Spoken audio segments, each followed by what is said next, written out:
Si vous avez votre Bible, je vais lire un passage dans Philippiens chapitre 2.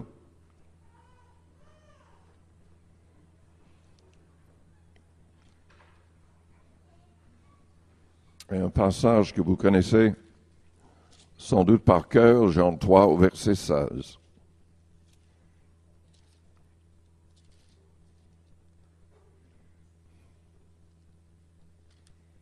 Philippiens chapitre 2.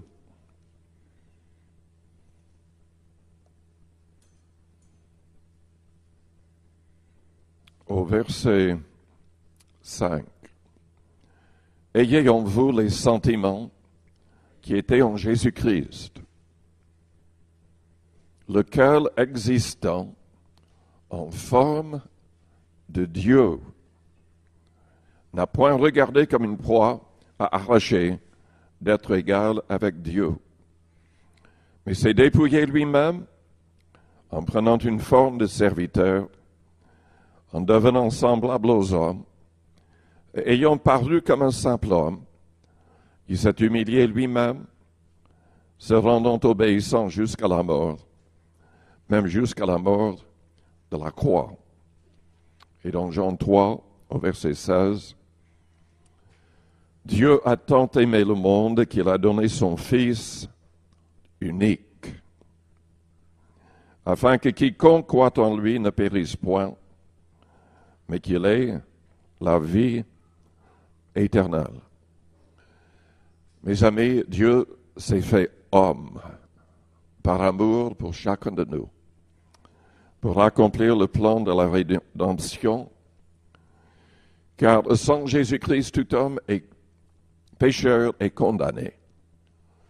Jésus-Christ s'est chargé de nos iniquités. Il est mort à notre place pour nos fautes. Il est véritablement Dieu. Il était égal avec le Père. Il s'est dépouillé par amour. Il s'est fait homme. Il nous aime. Il vous aime. Prions le Seigneur avant d'aller plus loin. Père Céleste, nous te louons, nous te bénissons. Nous te demandons d'agir dans chaque cœur, que cette vérité soit au fond de nos cœurs. Seigneur, que tout homme soit attiré vers toi, comprenant cet amour. Seigneur Jésus, tu as accepté de souffrir et de mourir pour chacun de nous. Sois le Seigneur de nos vies. Au nom de Jésus. Amen. Vous pouvez vous asseoir.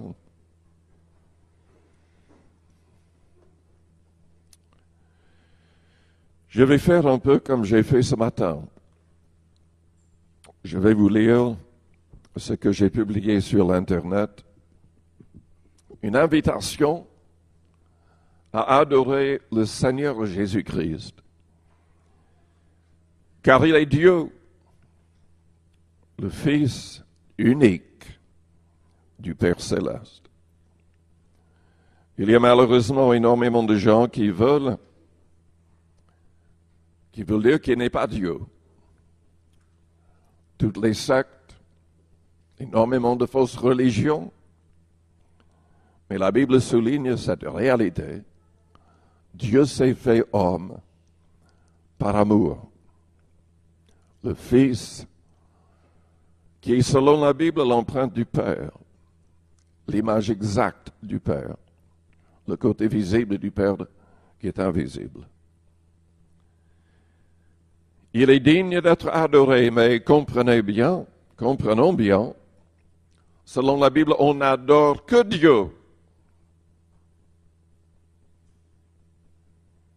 On n'a pas le droit d'adorer un homme ou une femme. On adore uniquement Dieu.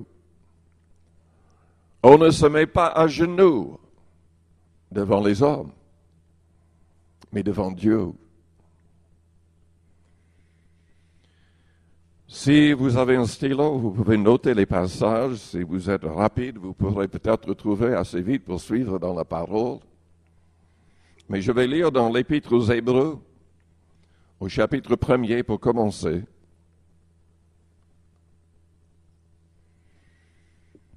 Hébreux chapitre 1er au verset 1er, la Bible dit « Après avoir autrefois, à plusieurs reprises et de plusieurs manières, parlé à nos pères par les prophètes, Dieu, dans ces derniers temps, nous a parlé par le Fils, qu'il a établi héritier de toutes choses, par lequel il a aussi créé le monde, et qui étant le reflet de sa gloire et l'empreinte de sa personne, et soutenant toutes choses par sa parole puissante, a fait la purification des péchés, et s'est assis à la droite de la majesté divine dans les lieux très hauts.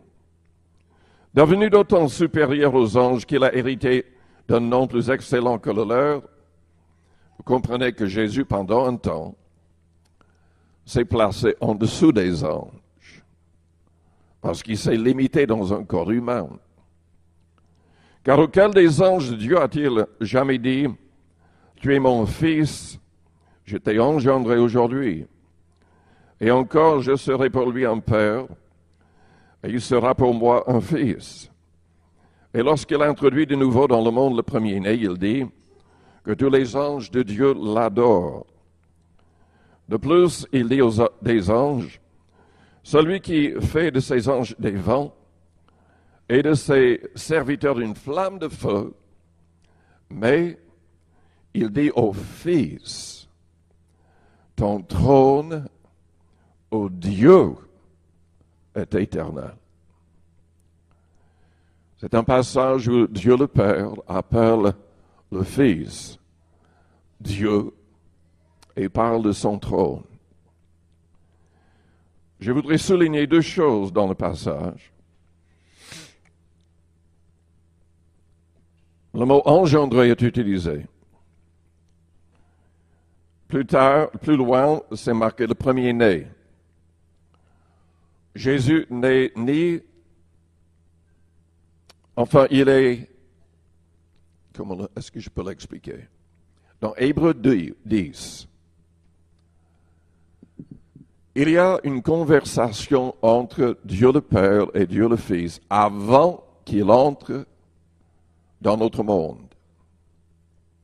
Il était égal avec le Père, selon Philippiens chapitre 2. Mais il a accepté le plan du Père pour devenir un homme. Il comprenait, comme l'auteur de l'Épître aux Hébreux comprenait en écrivant le chapitre 10, que le sang des animaux ne pouvait pas vraiment ôter le péché. Dieu avait demandé que les hommes offrent des sacrifices pour leurs péchés, mais ce n'était que symbolique. Ce n'était pas vraiment efficace. Les hommes devaient le faire attendant le jour où Jésus-Christ accomplirait cela, prophétiquement. La Bible dit que quand Jésus parlait au Père, il a parlé du fait que Dieu allait lui créer un corps. Il a créé ce corps pour le Christ. Jésus-Christ est entré dans ce corps. Oui, au travers de la Vierge Marie, mais un miracle par le Saint-Esprit. L'expression le premier-né, c'est très important de comprendre cette expression. Parce que, évidemment, il n'est pas la première personne à naître sur terre. L'expression le premier-né est utilisée plusieurs fois dans la Bible. Non pas de ceux qui sont nés en premier, mais de ceux et de celles que Dieu considérait comme les meilleurs. C'est-à-dire, il est mentionné dans l'Ancien Testament que Éphraïm, il parlait d'Éphraïm et de Manassé, son frère. Et Dieu a appelé Éphraïm son premier-né. Mais en fait, c'était Manassé qui est né en premier. Plusieurs fois, c'est utilisé comme ça, parce que l'expression signifie simplement, c'est celui que Dieu accepte, celui que Dieu honore. Les témoins de Jéhovah et d'autres groupes se trompent, croyant comprendre ce terme, ils ne comprennent rien du tout. C'est important que je vous le dise. Selon Colossiens, chapitre 1er, au verset 16 et 17, tout a été créé par lui, par Jésus-Christ. Et pour lui, il est avant toute chose. Et toute chose subsiste en lui. En fait, la Bible dit que Jésus-Christ n'a ni commencement ni fin. De la même manière que la Bible dit que Dieu n'a ni commencement ni fin, Dieu le Père. Tout a été créé par Jésus-Christ. Le prophète Ésaïe a écrit dans Ésaïe 9 au verset 6, « Un enfant nous est né, un fils nous est donné, et la domination reposera sur son épaule. On l'appellera admirable, conseiller, Dieu puissant, Père éternel, Prince de la paix. » Dans Michée, au chapitre 5, au verset 1er, nous lisons « Et toi, Bethléem Ephrata, petit entre les milliers de Juda, de toi sortira pour moi celui qui dominera sur Israël, et dont l'origine remonte aux temps anciens, au jour de l'éternité. » Dans le Nouveau Testament, nous voyons que le Seigneur Jésus-Christ a été adoré comme Dieu le Père. Il a dit qu'il était un avec Dieu le Père, dans Jean 14. Il a dit même, si vous m'avez vu, vous avez vu le Père. Mais il a expliqué plus loin que le Père était en lui et lui dans le Père. Les gens à l'époque savaient qu'ils n'avaient pas le droit d'adorer ou de se mettre à genoux devant qui que ce soit à part Dieu. Les évangiles nous apprennent que ceux qui ont compris la gloire divine de Jésus se prosternaient devant lui et l'adoraient. Dès le commencement, c'était le cas. Dès sa naissance, les bergers prévenus par les anges sont venus l'adorer et ont reconnu dans ce bébé emmailloté et couché dans une mangeoire d'animaux, le Sauveur, le Christ, le Seigneur. Dans Luc 2, verset 8. Dans Philippiens 2, Jésus-Christ existe depuis toute éternité, égalé un avec le Père. Mais pour accomplir le plan du Père, le plan de notre rédemption, il s'est humilié et s'est dépouillé pour devenir un simple homme. Selon Hébreux 10, que j'ai déjà mentionné, c'était parce que le sang des sacrifices d'animaux ne pouvait pas vraiment ôter les péchés. Il a permis que le Père lui crée un corps. En entrant dans le monde ainsi, il a dit au Père, « Me voici pour faire ta volonté. » Il savait qu'il devait mourir, comme les animaux qui étaient sacrifiés pour nos péchés.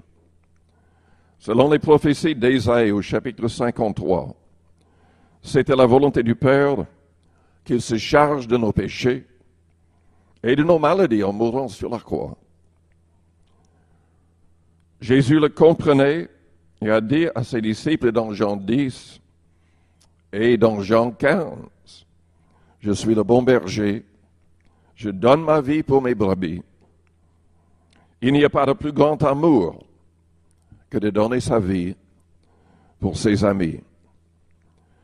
Tout homme est pécheur, tout homme mérite la mort, tout homme est même condamné déjà selon la Bible. Mais Jésus-Christ a souffert pour nous, pour chacun de nous. afin que nous ayons la possibilité d'être pardonnés et sauvés d'une condamnation éternelle. Plus tard, les mages,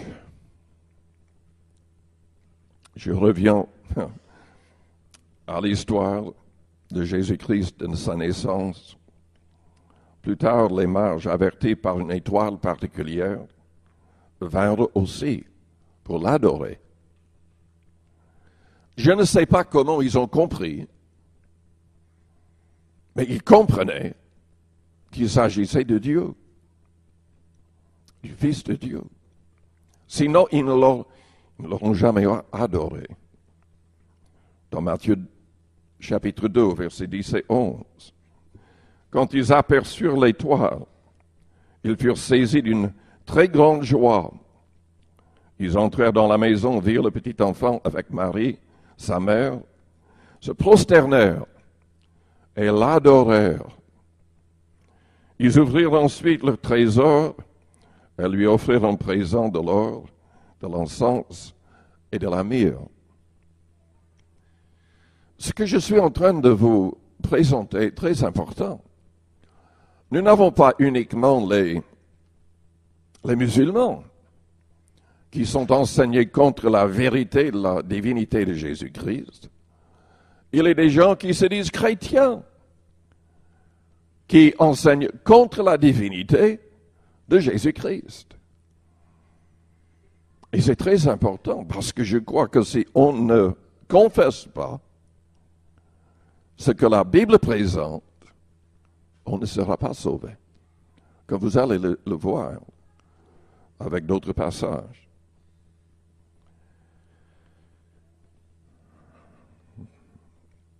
Ses disciples l'adoraient pendant sa vie terrestre et après sa résurrection.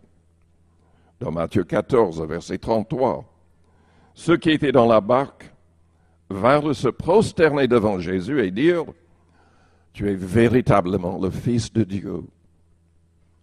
Dans Matthieu 28, au verset 17, quand ils le virent, ils se prosternèrent devant lui.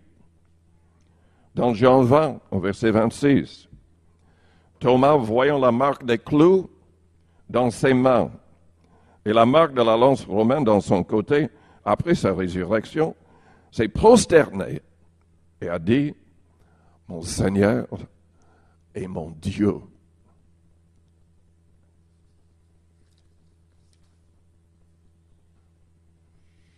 En lisant ce qui concerne Jésus, nous observons que beaucoup de personnes, témoins de ces miracles, reconnaissaient qu'il était le Fils de Dieu et l'adoraient.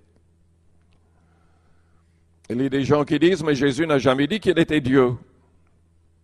Mais il a été crucifié parce qu'il a dit. Les Juifs disaient qu'il blasphémait en se faisant égal avec le Père. Et il n'a jamais arrêté qui que ce soit. Ceux qui se mettaient à genoux, ceux qui l'adoraient, il ne les a jamais arrêtés. Pourtant, nous lisons dans l'Apocalypse, quand il y avait un ange qui s'est présenté à Jean, Jean s'est trompé en se mettant à genoux, et l'ange l'a arrêté tout de suite, l'a empêché de l'adorer. On n'adore que Dieu. Aucun homme, aucun ange, aucune autre créature. Même les démons proclamaient sa souveraineté et se prosternaient devant lui. Et nous lisons dans Marc 3 au verset 11. Les esprits impurs, quand ils le voyaient, se prosternaient devant lui et s'écriaient, « Tu es le Fils de Dieu ». Vous comprenez, n'est-ce pas, que l'islam dit que Dieu, Allah, n'a pas de fils. Ce n'est pas un problème parce qu'Allah n'est pas Dieu. Il n'est pas le Dieu de la Bible. Le Dieu de la Bible, selon Jésus-Christ, désire qu'on l'appelle Père. Le Père a ordonné aux anges d'adorer son Fils. Je le dis, je le répète, Dieu, le Père, a ordonné à tous ses anges d'adorer le Fils. Il a confirmé ainsi la divinité du Seigneur Jésus-Christ et l'associe à sa gloire. Je lis donc le Fils qu'il a établi héritier de toutes choses, par lequel il a aussi créé le monde, et étant le reflet de sa gloire et l'empreinte de sa personne. Nous avons en fait lu cela tout à l'heure. C'est vers la fin que c'est marqué que tous les anges de Dieu l'adorent. Si vous lisez Hébreux chapitre 1er attentivement, vous verrez que Dieu appelle Jésus Dieu dans ces passages cités en fait de l'Ancien Testament. Le Père a élevé son Fils unique à la dignité suprême. Philippiens 2, que nous avons lu tout à l'heure, le souligne. C'est pourquoi aussi Dieu l'a souverainement élevé et lui a donné le nom qui est au-dessus de tout nom, afin qu'au nom de Jésus, tout genou fléchisse, dans les cieux, sur la terre et sous la terre, et que toute langue confesse que Jésus-Christ est Seigneur, à la gloire de Dieu le Père. Toutes les créatures reconnaissent la dignité de l'agneau de Dieu et l'adorent dans le ciel. L'Apocalypse 5, à partir du verset 8 jusqu'au verset 14, le souligne. Quand il eut pris le livre, les 4 êtres vivants, les 24 vieillards, se prosternèrent devant l'agneau, tenant chacun une harpe et des coupes d'or remplies de parfums, qui sont les prières des saints. Et ils chantaient un cantique nouveau en disant, « Tu es digne de prendre le livre et d'en ouvrir les sceaux, car tu as été immolé et tu as racheté pour Dieu par ton sang des hommes de toute tribu, de toute langue, de tout peuple et de toute nation. Tu as fait d'eux un royaume et des sacrificateurs pour notre Dieu, et ils régneront sur la terre. » J'ai regardé et j'ai entendu la voix de beaucoup d'anges autour du trône, et des êtres vivants, et des vieillards, et leur nombre était des myriades de myriades et des milliers de milliers.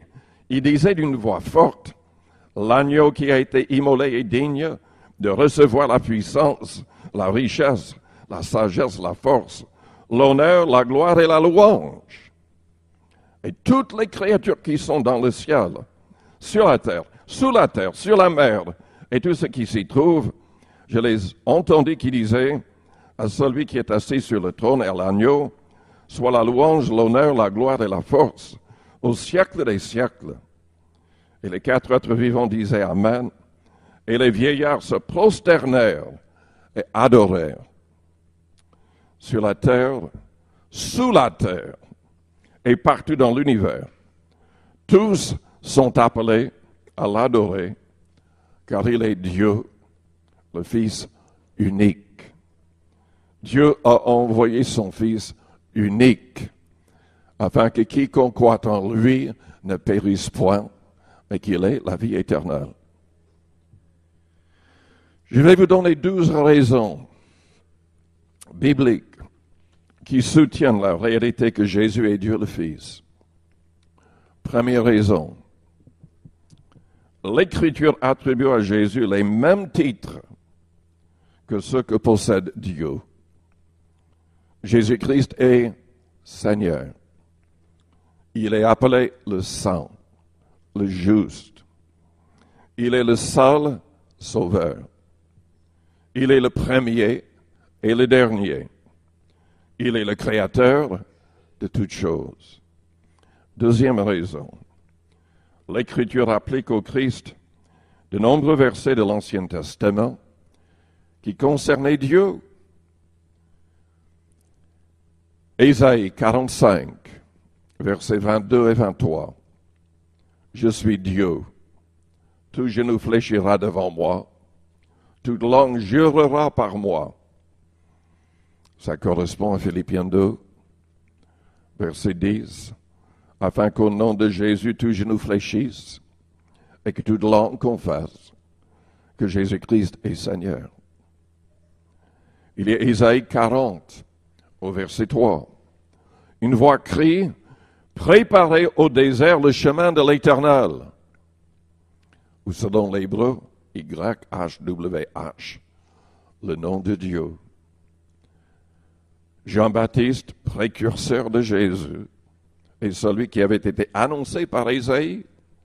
Il est la voix de celui qui crie dans le désert, « Préparez le chemin du Seigneur ». Seigneur correspond, comme nous allons le voir dans la fin de cette étude, correspond à YHWH. C'est Jean 8 au verset 57 qui dit cela. Non, excusez-moi. Ça, c'est plus loin. C'est Matthieu 3, versets 1 à 3. Troisième raison. Jésus revendique pour lui-même le titre sous lequel Dieu s'est révélé à Moïse dans le désert. Dieu dit à Moïse, « Je suis celui qui suis. » C'est ainsi que tu répondras aux enfants d'Israël, « Celui qui s'appelle « Je suis » m'a envoyé vers vous. » C'est dans l'Exode chapitre 3 au verset 14. Moïse voulait savoir ce qu'il devait dire aux Israélites pour qu'ils le suivent. Et Dieu a donné son nom ainsi. Lisons dans le Nouveau Testament, dans Jean 8 au verset 57. Les Juifs lui dirent, « Tu n'as pas encore 50 ans et tu as vu Abraham ?» Jésus leur dit, « En vérité, je vous le dis, avant qu'Abraham fût, je suis. Je suis. » Quatrième raison. Jésus appelle Dieu son Père, ce qui était un blasphème total pour les Juifs. Jésus leur répondit, dans Jean 5 au verset 17, « Mon Père agit jusqu'à présent, moi aussi j'agis. » À cause de cela, les Juifs cherchaient encore plus à le faire mourir. Non seulement parce qu'il violait le sabbat, mais parce qu'il appelait Dieu son propre Père, se faisant lui-même égal à Dieu. Dans Jean 14 au verset 9 et dans Jean 10 au verset 30, « Celui qui m'a vu a vu le Père. Car moi et le Père, nous sommes un. » Nous sommes un. Cinquième raison. La Bible donne indifféremment du Saint-Esprit le titre d'Esprit de Dieu et d'Esprit de Christ. Pour vous, je lis dans Romains 8 au verset 9, « Pour vous, vous ne vivez pas selon l'Esprit, si du moins l'Esprit de Dieu habite en vous. Si quelqu'un n'a pas l'Esprit de Christ, il ne lui appartient pas. » Donc il dit en premier, si du moins l'Esprit de Dieu habite en vous. Mais après il dit, si quelqu'un n'a pas l'Esprit de Christ, il ne lui appartient pas. Dans 2 Timothée chapitre 3 au verset 16, toute écriture est inspirée de Dieu. Dans Pierre 1 au verset 11 et 12, pourtant l'Esprit de Christ habitait dans les prophètes et leur attestait d'avance les souffrances de Christ et la gloire dont elles seraient suivies. Sixième raison, de nombreux versets du Nouveau Testament indiquent clairement que Jésus est Dieu. Au commencement était la parole, et la parole était avec Dieu, et la parole était Dieu. Jean 1 au verset 1er. Car en lui, Jésus habite corporellement toute la plénitude de la divinité. Colossiens 2 au verset 9. Dans 2 Corinthiens 5 au verset 19. Dieu était en Christ, réconciliant le monde avec lui-même, en n'imputant point aux hommes leurs offenses. 7e raison. Jésus revendique pour lui-même des prérogatives qui n'appartiennent qu'à Dieu. Il pardonne les péchés. Jésus, voyant leur foi, dit au paralytique, « Mon enfant, tes péchés sont pardonnés. » Il y avait là quelques scribes qui se disaient, « Comment cet homme parle-t-il ainsi? Il blasphème. Qui peut pardonner les péchés si ce n'est Dieu seul? » Marc 2, versets 5 à 7. Il reçoit et accepte l'adoration. Après sa résurrection, Thomas d'abord, incrédule, dira à Jésus, « Mon Seigneur et mon Dieu. » Jésus lui répondra, « Parce que tu m'as vu, tu as cru. Heureux ceux qui n'ont pas vu et qui ont cru. » C'est Jean 20, verset 27. 8e raison. Jésus considérait que sa parole équivalait à celle de Dieu. Alors que tous les prophètes commençaient leur message par « Ainsi parle l'Éternel » ou « La parole de Dieu me fut adressée », Jésus parle en disant « En vérité, je vous le dis ». Il ne se revendique jamais de Dieu, mais s'exprime comme si Dieu lui-même parlait. Le ciel et la terre passeront, mais mes paroles ne passeront pas. Luc 21, au verset 33. 9e raison. L'Écriture affirme que qu'honorer le Fils, c'est honorer le Père. Et que nier le Fils, c'est nier le Père. Qui est menteur, sinon celui qui nie que Jésus est le Christ? Celui-là est l'Antéchrist qui nie le Père et le Fils. Quiconque nie le Fils n'a pas non plus le Père.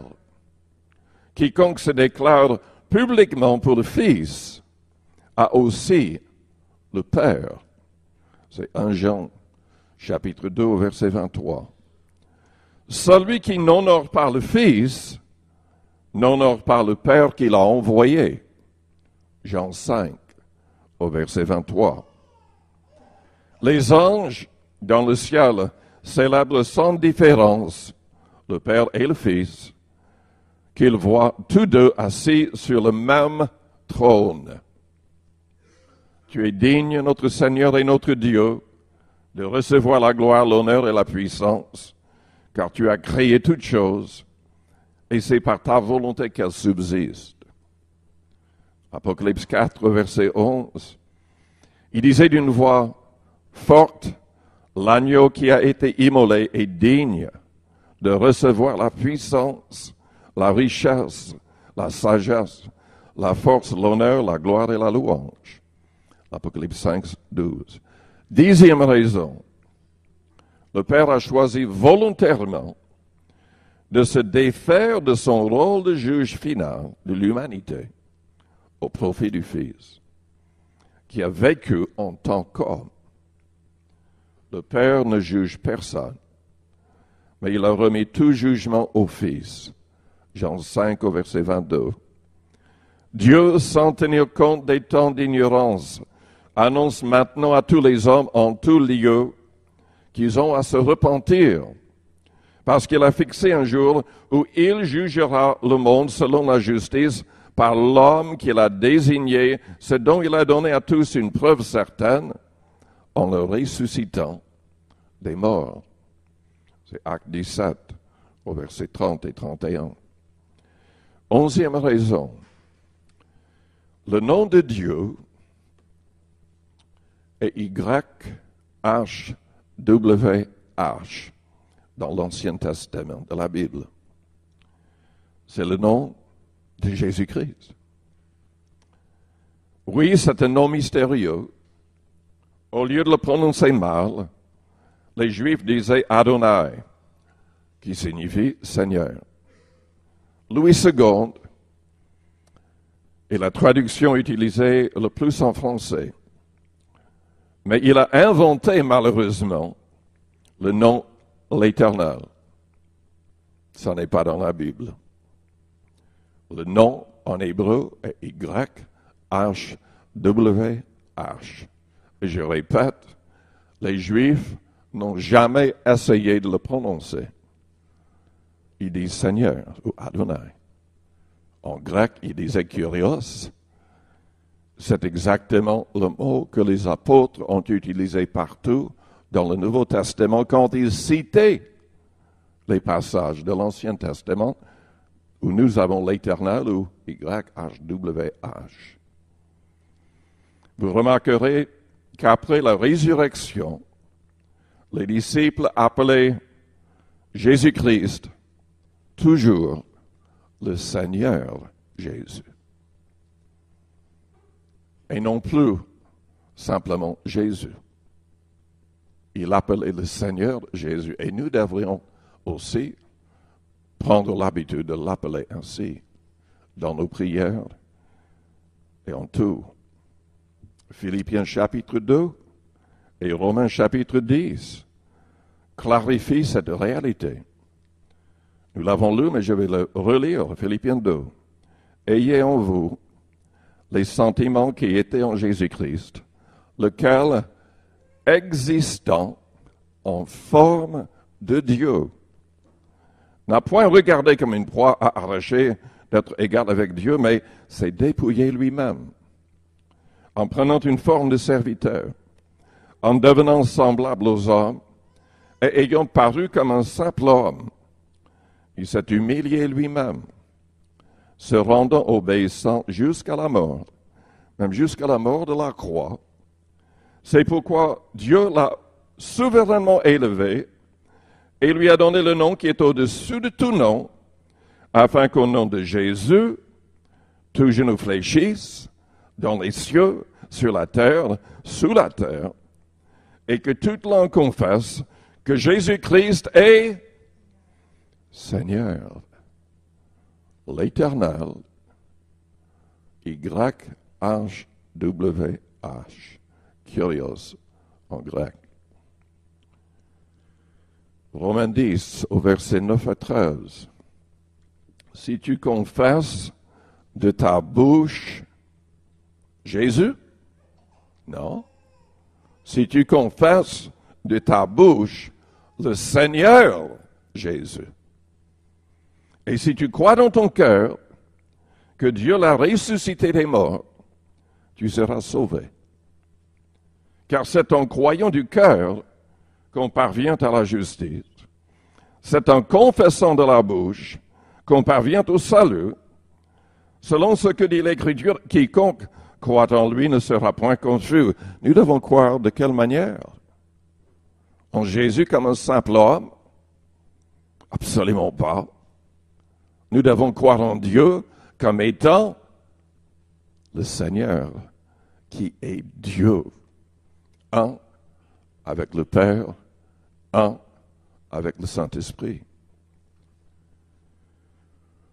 Il n'y a aucune différence en effet entre le juif et le grec, puisqu'ils ont tous un même Seigneur, qui est riche pour tous ceux qui l'invoquent. Car quiconque invoquera le nom du Seigneur sera sauvé. Il faudrait que vous compreniez que ce verset-là est une citation de l'Ancien Testament. Ça vient de Joël, chapitre 2, et au verset 32. Quiconque invoquera le nom de YHWH sera sauvé. L'Éternel égale Adonai, Seigneur, Kyrios en grec. Jésus est l'Éternel. Un avec le Père, un avec le Saint-Esprit. Deuxième raison. J'en ai parlé ce matin. Irénée de Lyon était disciple de Polycarpe. Polycarpe était disciple de l'apôtre Jean. Irénée est la première personne dont nous avons des écrits après les apôtres. Il a écrit beaucoup de choses contre les hérésies de l'époque. Nous pouvons apprendre de lui exactement comment nous devons baptiser.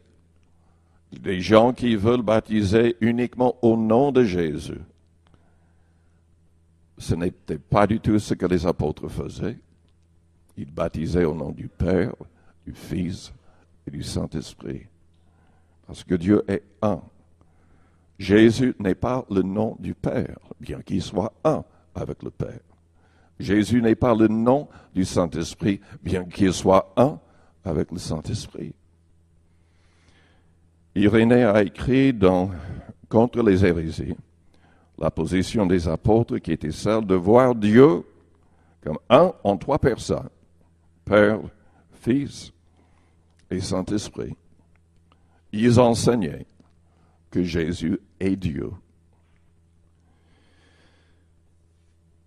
Peut-être dans une semaine ou deux, nous allons projeter les vidéos que j'ai mises sur le site, parce qu'à la fin de cette étude, sur notre site, le site de l'Église, j'ai mis plusieurs vidéos qui présentent dans la Bible ces choses d'une manière encore plus claire. Si vous avez l'Internet, vous pouvez aller les regarder tout de suite, mais nous allons essayer de les projeter ici dans l'avenir. Mes amis, Dieu s'est fait homme. Dieu a envoyé son Fils unique, lui qui est l'empreinte exacte, l'image exacte du Père qui est invisible. Dieu nous aime. Dieu désire que tous les hommes soient sauvés, mais il ne sauvera personne qui nie que Jésus est Dieu, le Fils de Dieu. Il ne sauvera personne qui ne confesse pas le Père et le Fils. Celui qui nie le Père et le Fils est l'Antéchrist, selon Jean. Je vous invite à fermer vos yeux, à courber vos fronts, avec les yeux fermés, les fronts courbés. Je vous demande, est-ce que vous avez placé votre confiance dans la personne qui est le créateur de toutes choses? Est-ce que vous avez compris vraiment qui il est? Dieu s'est fait homme. Il s'est humilié. Il s'est dépouillé. Parce qu'il nous aime tellement, parce qu'il voudrait que tous les hommes arrivent à la repentance.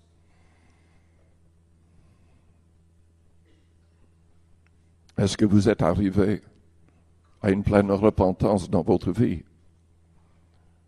Est-ce que vous avez permis qu'il vous libère? Parce que Jésus a dit, si donc le Fils vous affranchit, vous serez réellement libre. Lui qui a créé le monde et l'univers, il a le pouvoir, la puissance de nous délivrer. Il peut changer notre manière de penser, de parler, d'agir et de réagir. Il peut nous délivrer de toute amertume, de toute colère, de tout ce qui est inique. Si vous êtes esclave de quoi que ce soit, sachez qu'il peut vous délivrer. Si vous voulez simplement recevoir son amour, alignez votre vie avec ses commandements qui sont en fait les commandements du Père. Si vous avez besoin de prière, pendant que les yeux restent fermés, faites-moi signe. Je voudrais prier pour vous. Si votre vie n'est pas en règle, merci. Merci. Est-ce qu'il y a quelqu'un d'autre qui dirait par la main élevée, priez pour moi, merci.